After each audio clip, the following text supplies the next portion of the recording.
देखो बाबू, 2026 स्टार्ट हो गया है, तो सारी चीजों को छोड़ो और जो मैं कह रहा हूं मेरी बात को ध्यान से सुनो।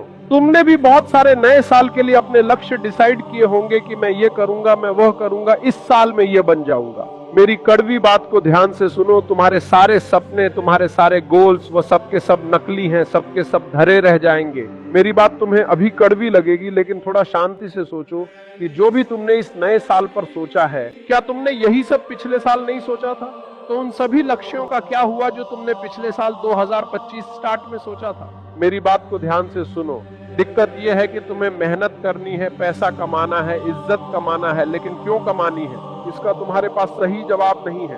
जब तक इस सवाल का जवाब नहीं होगा, तब तक तुम कभी भी न तो मेहनत कर पाओगे, न तुम इज्जत कमा पाओगे, न तुम पैसा कमा पाओगे। अब इस सवाल का जवाब कहां से आएगा?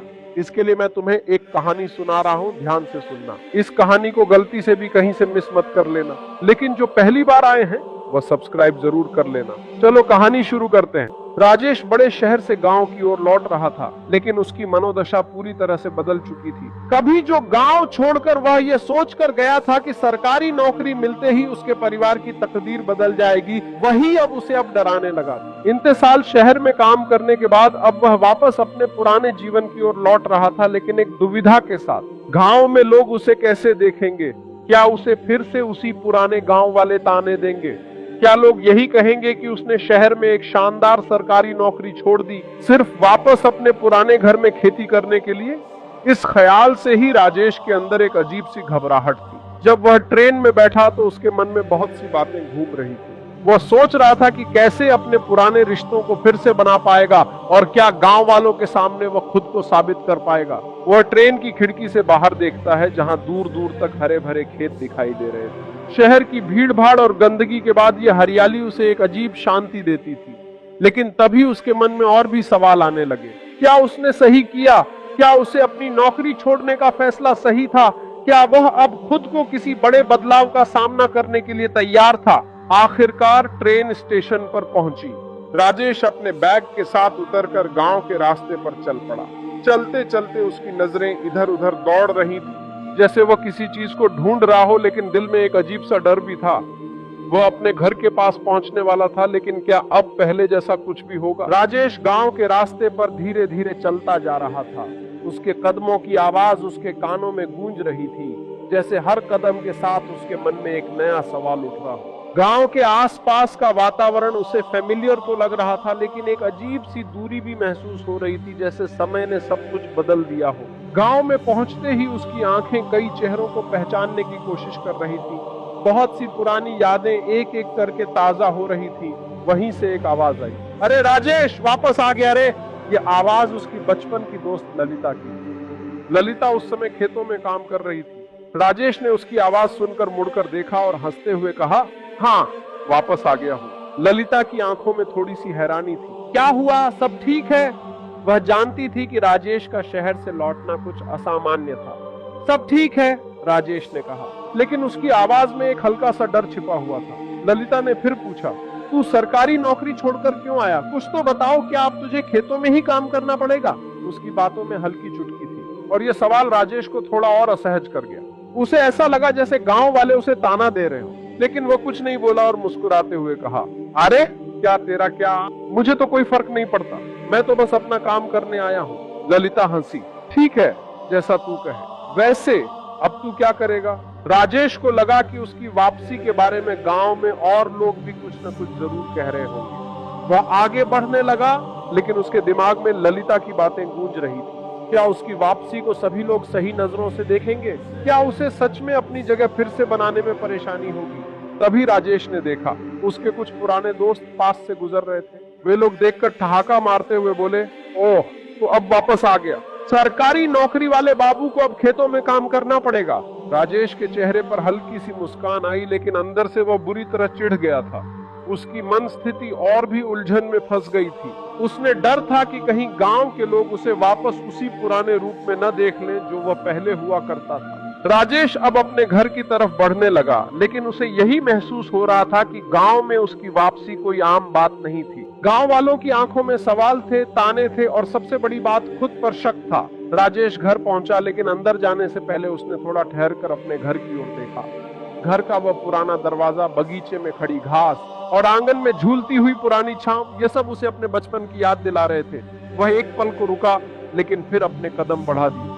घर के अंदर घुसते ही उसकी माँ ने उसे देखा और तुरंत उसकी ओर दौड़ते हुए बोली, राजेश, तुम वापस आ गए, ये क्या कर दिया तुमने? राजेश की माँ हमेशा की तरह उसे गले लगाने के लिए आगे बढ़ी, लेकिन राजेश ने उसे रोका और कहा, माँ, सब ठीक है, बस थोड़ा टाइम चाहिए। उसकी माँ की आंखों में कुछ सवाल थे। क्या हुआ बेटा, कोई दिक्कत तो नहीं हुई ना? शहर में सब ठीक था ना? राजेश हल्का सा मुस्कुराया और बोला, माँ, सब कुछ ठीक है, बस थोड़ा सा सोच रहा था कि गांव में वापस आकर क्या कर सकता हूँ। माँ ने उसे प्यार से देखा और कहा, तू जो भी करेगा हम सब तेरे साथ हैं, किसी चीज की कमी नहीं होने देंगे। राजेश ने सिर झुकाकर माँ का आशीर्वाद लिया, लेकिन उसके दिमाग में वही सवाल था कि अब वह गांव में क्या करेगा। क्या उसे उसी पुरानी जिंदगी में वापस आना चाहिए या कुछ नया करने का ख्याल रखना चाहिए? इसी बीच उसके छोटे भाई ने आकर कहा, भैया, घर में तो सब ठीक है, लेकिन यहाँ पर कुछ और करने का मन है क्या? राजेश ने उसकी ओर देखा, क्या मतलब? यहाँ गांव में कुछ नया करना होगा, खेती से ही कुछ बड़ा कर सकते हैं। लोग अभी भी पुराने तरीके से काम करते हैं, लेकिन बदलाव की जरूरत। राजेश को भाई की बात में कुछ सच्चाई नजर आई। कहीं न कहीं उसे भी महसूस हो रहा था कि गांव में बहुत कुछ किया जा सकता है अगर सही दिशा में काम किया जाए, लेकिन उसके मन में डर था कि कहीं लोग उसे और उसके परिवार को ताने न दे दें। फिर अचानक उसके दिमाग में एक विचार आया, अगर वो गांव वालों को दिखा दे कि सरकारी नौकरी छोड़कर वापस आना कोई बड़ी बात नहीं है, बल्कि किसी नई शुरुआत का हिस्सा हो सकता है। उसने भाई से कहा, तू ठीक कह रहा है, कुछ नया करना पड़ेगा, हम खेती को कुछ और तरीकों से बेहतर बना सकते हैं, पर ये सोच रहा हूँ कि इसे कैसे शुरू करें। राजेश का दिमाग अब एक नई दिशा में जा रहा था। उसे ये समझ में आ गया कि अगर उसे गांव में अपने लिए एक नई पहचान बनानी है तो उसे कुछ अलग करना होगा, कुछ नया करना होगा। और यही वह पल था जब उसने ठान लिया कि वह सिर्फ गांव वालों के सामने अपनी स्थिति नहीं बनाएगा, बिल्कुल उन्हें दिखाएगा कि बदलाव कैसे आता है। राजेश की सोच अब पूरी तरह से बदल चुकी थी। उसे समझ में आ गया था कि अब उसे पुराने ढर्रे से बाहर निकलकर कुछ नया करना होगा, और अगर उसे गांव वालों के ताने से बचना था तो उसे खुद को साबित भी करना था। लेकिन सवाल था, कहां से शुरुआत करें? वह रात को बिस्तर पर लेटा अपने विचारों में डूबा हुआ था। गांव के किसानों को देखकर उसे कुछ आइडिया आया था। वह जानता था कि अगर गांव में कुछ बदलना है तो सबसे पहले कृषि क्षेत्र को ही नया रूप देना होगा। पुराने तरीके से खेती करने के अलावा अगर आधुनिक तकनीक और मशीनरी का इस्तेमाल किया जाए तो शायद कुछ नया हो सकता है। अगले दिन सुबह राजेश ने अपनी योजना बनानी शुरू की। तो उसने गांव में कुछ पुराने दोस्तों से बात की जिन्हें वह जानता था और जो खेती में काम करते थे। उन्होंने कुछ खास नहीं पूछा, लेकिन राजेश के अंदर एक उत्साह था। वह उन्हें बताना चाहता था कि गांव में भी बदलाव लाया जा सकता है। सबसे पहले राजेश ने ट्रैक्टर और अन्य कृषि उपकरणों के बारे में सोचना शुरू किया। वह जानता था कि अगर ट्रैक्टर और अन्य मशीनरी का सही उपयोग किया जाए तो किसानों का काम बहुत आसान हो सकता है, लेकिन इसके लिए पैसों की जरूरत। सरकारी नौकरी छोड़ने के बाद उसके पास ज्यादा पैसे नहीं थे, लेकिन उसने सोचा कि किसी तरह से इन चीजों को लाना होगा। राजेश ने अपने छोटे भाई से कहा, हमें कुछ निवेश करना पड़ेगा, कुछ न कुछ तरीका तो निकालना ही पड़ेगा। अगर हम ट्रैक्टर खरीदते हैं और फिर उसे गांव के किसानों को रेंट पर देते हैं तो इससे न सिर्फ हमारी मदद होगी, बिल्कुल गांव के लोगों की जिंदगी भी बेहतर हो सकती है। भाई ने उसकी बात सुनी और बोला, भैया, तुम्हारे पास अच्छे विचार हैं, लेकिन पैसा कहां से आएगा? राजेश मुस्कुराया और बोला, कुछ ना कुछ तो रास्ता निकाला जाएगा। बैंक से लोन लिया जा सकता है या फिर कुछ बचत का जुगाड़ किया जा सकता है। उसके बाद राजेश ने अपनी योजना पर काम करना शुरू कर दिया। वह जानता था कि अगर उसे गांव में बदलाव लाना है तो उसे गांव वालों को साथ लेकर चलना होगा, और इसके लिए उसे खुद को साबित भी करना होगा। गांव में सबकी नजरें अब उस पर थीं। क्या राजेश सच में अपने विचारों को हकीकत में बदल पाएगा? क्या वह यह साबित कर पाएगा कि सरकारी नौकरी छोड़कर गांव लौटने का निर्णय सही था? राजेश के दिमाग में एक नए सिरे से योजना बन रही थी, लेकिन फिर भी डर था। डर इस बात का कि कहीं लोग उसे उसी पुराने रूप में न देख लें, वह लड़का जो सिर्फ शहर में कुछ दिन काम करने के बाद वापस आ गया। लेकिन अब राजेश का मन कुछ और था। उसने ठान लिया था कि वह अपने सपनों को साकार करने के लिए हर मुश्किल का सामना करेगा, और इस बार वह अपने कदमों से ही नई राहें बनाएगा। राजेश ने अपनी योजना को और विस्तार से सोचना शुरू किया। सबसे पहले उसे यह तय करना था कि ट्रैक्टर और अन्य मशीनरी की खरीद के लिए पैसा कहां से लाएगा। वह जानता था कि बिना पूंजी के यह सपना पूरा नहीं हो सकता। हालांकि राजेश के पास जो कुछ भी था वह खुद पर विश्वास था और उसी विश्वास को लेकर वह आगे बढ़ने की योजना बना रहा था। वह सबसे पहले बैंक गया और कृषि ऋण के बारे में जानकारी ली। बैंक वालों ने उसे बताया कि अगर वह कृषि क्षेत्र में निवेश करने की योजना बना रहा है तो उसे लोन मिल सकता है, लेकिन इसके लिए कुछ गारंटी और दस्तावेजों की जरूरत होगी। राजेश को यह सारी जानकारी मिल गई, लेकिन उसे महसूस हुआ कि यह रास्ता उतना आसान नहीं था जितना उसने सोचा था। फिर उसने सोचा कि क्यों न गांव के अन्य किसानों को भी इस योजना में शामिल किया जाए। राजेश ने अपने पुराने मित्र, जिनका नाम मोहन था, को बुलाया। मोहन भी खेती में काम करता था और राजेश को लगता था कि उसे इस प्रक्रिया में शामिल करना एक अच्छा कदम हो सकता है। मोहन, क्या तुम मेरे साथ इस योजना में शामिल होना चाहोगे? राजेश ने पूछा। क्या योजना? मोहन ने उत्सुकता से पूछा। राजेश ने उसे अपनी पूरी योजना समझाई, जिसमें ट्रैक्टर खरीदने और फिर उसे गांव के अन्य किसानों को किराए पर देने की बात। मोहन को यह आइडिया बहुत अच्छा लगा और उसने तुरंत ही हामी भर दी। लेकिन मोहन का एक सवाल था, तुम्हें पैसा कहां से आएगा? लोन लेने का कोई रास्ता है? राजेश ने कहा, हाँ, मैंने बैंक से बात की है। अगर हम मिलकर ये कदम उठाते हैं तो हम लोन ले सकते हैं। बैंक को हमारे साथियों की गारंटी भी मिलेगी और हम इसे वापस चुका भी सकते हैं। मोहन ने कुछ देर सोचने के बाद कहा, ठीक है, अगर तुम्हारा विश्वास है तो मैं साथ हूँ। अब राजेश और मोहन दोनों ने मिलकर इस योजना को और भी बेहतर बनाने के लिए काम करना शुरू। अगले कुछ दिनों में दोनों ने बाकी किसानों से भी बात की। बहुत से किसान राजेश के विचारों से प्रभावित हुए और उन्होंने अपनी मदद देने का फैसला किया। राजेश ने सोचा कि अब वह केवल कृषि उपकरण ही नहीं बल्कि गांव में किसानों के लिए एक नई दिशा देने वाला भी बन जाएगा। उसके मन में एक और ख्याल आया, वह किसानों के लिए एक छोटे से प्रशिक्षण कार्यक्रम भी चला सकता था, जिसमें उन्हें आधुनिक खेती के तरीकों के बारे में बताया जा सके। लेकिन उसके सामने सबसे बड़ी चुनौती थी गाँव वालों का विश्वास जीतना। वह जानता था कि गांव में बदलाव लाना कोई आसान काम नहीं था। कई सालों से लोग उसी पुराने ढर्रे पर चल रहे थे और अब राजेश को उन्हें यह बताना था कि वे नई तकनीकों का इस्तेमाल करके कैसे अपने जीवन को बेहतर बना सकते हैं। राजेश ने मन में ठान लिया कि वह इस बदलाव की शुरुआत खुद से करेगा। वह गांव के बुजुर्गों से मिलने गया, जिनकी राय गांव में बहुत मायने रखती थी। बाबा, आपसे एक बात करनी है, राजेश ने बड़े आदर से कहा। बाबा ने उसे घूरते हुए पूछा, क्या बात है बेटा?